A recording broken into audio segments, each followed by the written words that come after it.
এটা সুপ্রিম কোর্টে এই দায় রাজ্য সরকারের দায়, এটা মুখ্যমন্ত্রীর দায়, এটা শিক্ষক শিক্ষাকর্মীদের দায় নয়। এই প্রশ্নটাকে সমাজের মুখে আরো বড় প্রতিষ্ঠা দেওয়ার জন্য আপনারা স্বতন্ত্র লড়াই করছেন। এবং আমি শেষে বলি যে রাজ্য সরকার এক মুখে বলছিলেন যে আমরা অত্যন্ত সহানুভূতি সম্পন্ন, মুখ্যমন্ত্রী বলছেন, আবার যখন ডিআই অফিসে শিক্ষক তার সম্পূর্ণ সমর্থনে আমরা আছি, আমরা থাকবো। এই কথা বলে আপনাদের সবাইকে সংগ্রামী অভিনন্দন জানিয়ে আমি আমার সংক্ষিপ্ত বক্তব্য শেষ করছি। শিক্ষক এবং শিক্ষিকা মহাশয়রা রয়েছে, তাদেরকে পিছনে না দাঁড়িয়ে আমাদের যে নেক্সটটা রয়েছে তার পেছনে চলে আসুন। যারা বাইরে দাঁড়িয়ে আছে তাদের উপস্থিতি আপনারা একটু এখানে চলে আসুন, পেছনে চলে আসুন। আমাদের সামনে আজকে এই পদযাত্রায় সামিল হয়েছেন আমাদের অন্যান্য বিশিষ্ট ব্যক্তিবর্গ।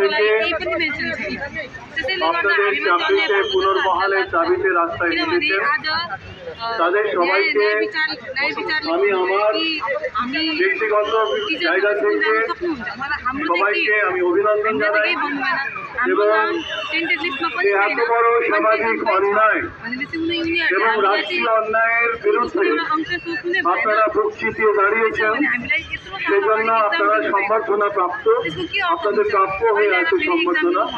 আমরা নাগরিক সমাজের পক্ষ থেকে এবং শিক্ষক সমাজের পক্ষ থেকে আপনাদের এই আন্দোলনের প্রতি, ন্যায্য আন্দোলনের প্রতি, ন্যায়সঙ্গত আন্দোলনের প্রতি সংহতি জানানোর জন্য আমরা আমি বিগত প্রায় 4 বছর ধরে শিক্ষকতার সঙ্গে যুক্ত আছি।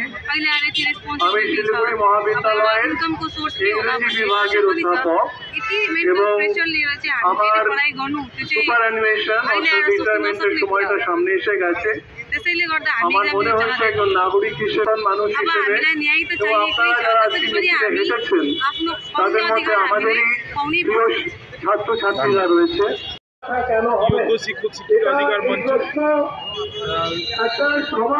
শিলিগুড়ি এডুকেশন জেলা जिला ভিত্তিক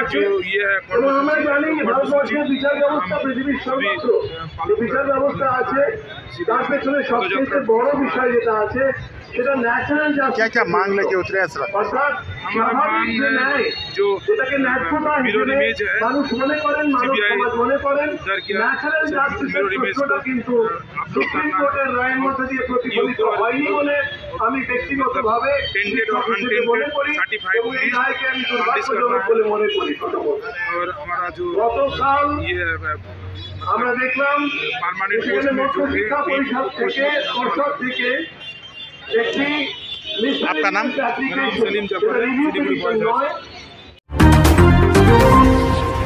तपाईं हेर्नुहुँदैछ SG न्यूज।